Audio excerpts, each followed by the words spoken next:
একজন লোক স্বপ্নাবস্থায় নির্ভীকভাবে অত্যন্ত সংকটের মধ্যে পথ দিয়ে চলিয়ে যায়, মুহূর্তমাত্র চিন্তা করে না। অনেক জাগ্রত মানুষেরও তেমন চির স্বপ্নাবস্থা উপস্থিত হয়। কিছুমাত্র থাকে না, বিপদের সংকীর্ণ পথ দিয়া নিশ্চিন্ত মনে অগ্রসর হইতে থাকে। অবশেষে নিদারুণ সর্বনাশের মধ্যে গিয়া জাগ্রত হইয়া ওঠে। আমাদের ম্যাকমোহন কোম্পানির হেডবাবুটিরও সেই দশা। শৈলবালা তাহার জীবনের মাঝখানে একটা প্রবল আবর্তের মতো ঘুরিতে লাগিল এবং বহুদূর পর্যন্ত বিবিধ মহার্ঘ পদার্থ আকৃষ্ট হইয়া তাহার মধ্যে বিলুপ্ত হইতে লাগিল। কেবল যে নিবারণের মনুষ্যত্ব এবং মাসিক বেতন, হরসুন্দরীর সুখ সৌভাগ্য এবং বসনভূষণ তাহা নহে, সঙ্গে সঙ্গে ম্যাকমোহন কোম্পানির ক্যাশ তহবিলেও গোপনে টান পড়িল।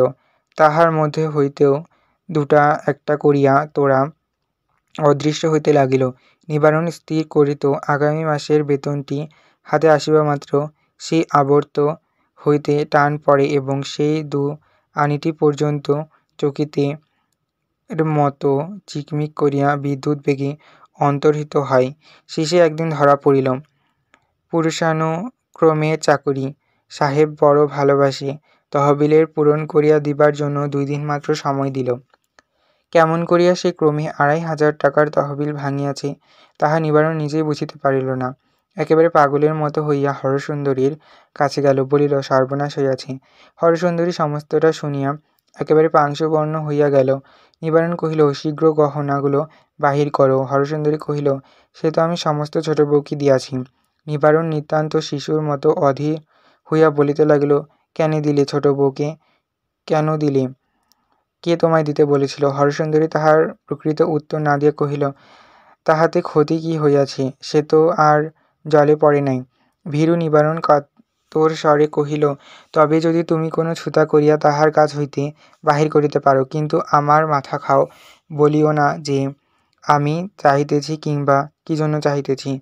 তখন হরসুন্দরী মর্মান্তিক বিরক্তি ও ঘৃণাভরে বলিয়া উঠিল, এই কি তোমার ছলছুতা করিবার, সোহাগ দেখাইবার সময়? চলো। বলিয়া স্বামীকে লইয়া ছোট বউয়ের ঘরে প্রবেশ করিল। ছোট বউ কিছু বুঝিল না। সে সকল কথাতেই বলিল, সে আমি কি জানি, সংসারের কোনো চিন্তা যে তাহাকে কখনো ভাবিতে হইবে এমন কথা কি তাহার সহিত ছিল? সকলে আপনার ভাবনা ভাবিবে এবং সকলে মিলিয়া শৈলবালার আরাম চিন্তা করিবে।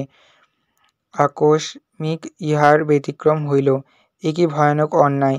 তখন নিবারণ শৈলবালার পায়ে ধরিয়া কাঁদিয়া পড়িল। শৈলবালা কেবলই বলিল, সে আমি জানি না, আমার জিনিস আমি কেন দেব? নিবারণ দেখিল, ওই দুর্বল ক্ষুদ্র সুন্দর সুকুমারী বালিকাটি লোহার সিন্দুকের অপেক্ষাও কঠিন। হরসুন্দরী সংকটের সময় স্বামীর দুর্বলতা দেখিয়া ঘৃণায় জর্জরিত হইয়া উঠিল। শৈলবালার চাবি বলপূর্বক কাড়িয়া লইতে গেল। শৈলবালা তৎক্ষণাৎ চাবির গোছা প্রাচীর লঙ্ঘন করিয়া পুষ্করিণীর মধ্যে ফেলিয়া দিল। হরসুন্দরী হতবুদ্ধি স্বামীকে কহিল, তালা ভাঙিয়া ফেলো না। শৈলবালা প্রশান্ত মুখে বলিল, তাহা হইলে আমি গলায় দড়ি দিয়া মরিব। নিবারণ কহিল, আমি আর একটা চেষ্টা করি দেখিতেছি, বলিয়া থেলো বেশে বাহির হইয়া গেল। নিবারণ 2 ঘণ্টার মধ্যে পৈতৃক বাড়ির 2,500 টাকায় বিক্রয় করিয়া আসিল। বহু কষ্টে হাতে বেড়িটা বাঁচিল, কিন্তু চাকরি গেল। স্থাবর জঙ্গমের মধ্যে রহিল কেবল 2টি মাত্র স্ত্রী। তাহার মধ্যে ক্লেশকাতর বালিকা স্ত্রীটি গর্ভবতী হইয়া নিতান্ত স্থাবর হইয়া পড়িল। গলির মতো একটি ছোট স্যাঁতসেঁতে বাড়িতে এই ক্ষুদ্র পরিবার আশ্রয় গ্রহণ করিল। ছোট বউয়ের অসন্তোষ এবং অসুখের আর শেষ নাই। সে কিছুতেই বুঝিতে চায় না তাহার স্বামীর ক্ষমতা নাই। ক্ষমতা নাই যদি তো বিবাহ করিল কেন? উপরের তলায় কেবল 2টি মাত্র ঘর। একটি ঘরে নিবারণ ও শৈলবালার শয়নগৃহ, আর একটি ঘরে হরসুন্দরী থাকে। শৈলবালা খুঁতখুঁত করিয়া বলে, আমি দিনরাত্রি শোবার ঘরে কাটাইতে পারিব না। নিবারণ মিথ্যা আশ্বাস দিয়া বলিল, আমি আর একটা ভালো বাড়ির সন্ধানে আছি, শীঘ্রই বাড়ি বদল করিব। শৈলবালা বলিল, তো কেন? ওই তো পাশে আর একটা ঘর আছে। শৈলবালা তাহার পূর্ব প্রতিবেশিনীদের দিকে কখনো মুখ তুলিয়া চাহে নাই। নিবারণের বর্তমান দুরবস্থা ব্যথিত হইয়া তাহার একদিন দেখা করিতে আসিল। শৈলবালা ঘরে খেলিয়া বসিয়া রহিল, কিছুতেই দ্বার খুলিল না।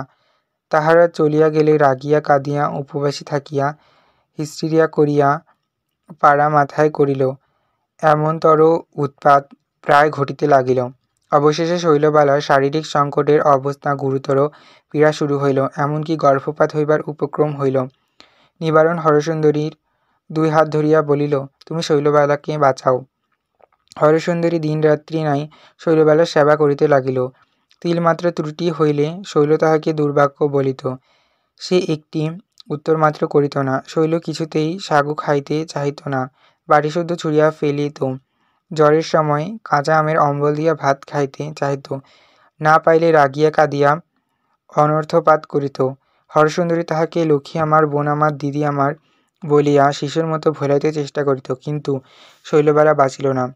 সংসারের সমস্ত সোহাগ আদর লইয়া পরম অসুখ ও অসন্তোষে বালিকার ক্ষুদ্র অসম্পূর্ণ ব্যর্থ জীবন নষ্ট হইয়া গেল। নিবারণের প্রথমে খুব একটা আঘাত লাগিল, পরক্ষণে দেখিল তাহার একটা মস্ত বাঁধন ছিঁড়িয়া গিয়াছে। শোকের মধ্যে হঠাৎ তাহার একটা মুক্তির আনন্দ বোধ হইল। হঠাৎ মনে হইল এতদিন তাহার বুকের উপর একটা দুঃস্বপ্ন চাপিয়া ছিল, চৈতন্য হইয়া মুহূর্তের মধ্যে জীবন নিরতিশয় লঘু হইয়া গেল। মাধবীলতাটির মতো এই যে কোমল জীবন পাশ ছিঁড়িয়া গেল, এই কি তাহার আদরের শৈলবালা? হঠাৎ নিঃশ্বাস টানিয়া দেখিল না, সে তাহার উদ্বন্ধন রজ্জু, আর তাহার চিরজীবনের সঙ্গিনী হরসুন্দরী দেখিল। সেই তো তাহার সমস্ত সংসার একাকিনী অধিকার করিয়া তাহার জীবনের সমস্ত সুখ দুঃখের স্মৃতিমন্দিরের মাঝখানে বসিয়া আছে, কিন্তু তবুও মধ্যে একটা বিচ্ছেদ, ঠিক যেন একটি ক্ষুদ্র উজ্জ্বল নিষ্ঠুর ছুরি আসিয়া একটি হৃৎপিণ্ডের দক্ষিণ এবং বাম অংশের মাঝখানে বেদনাপূর্ণ বিদারণ রেখা টানিয়া দিয়া গেছে। একদিন গভীর রাত্রে সমস্ত শহর যখন নিদ্রিত, নিবারণ ধীরে ধীরে হরসুন্দরীর নিভৃত শয়নকক্ষে প্রবেশ করিল। নীরবে সেই পুরাতন নিয়ম মতো সেই পুরাতন শয্যার দক্ষিণ অংশ গ্রহণ করিয়া শয়ন করিল, কিন্তু এবার তাহার সেই চির অধিকারের মধ্যে চোরের মতো প্রবেশ করিল। হরসুন্দরীও একটি কথা বলিল না, নিবারণও একটি কথা বলিল না। উহারা পূর্বে যেরূপ পাশাপাশি শয়ন করিত, এখনও সেরূপ পাশাপাশি শুইল, কিন্তু ঠিক মাঝখানে একটি মৃত বালিকা শুইয়া রহিল, তাহাকে কেউ লঙ্ঘন করিতে পারিল না।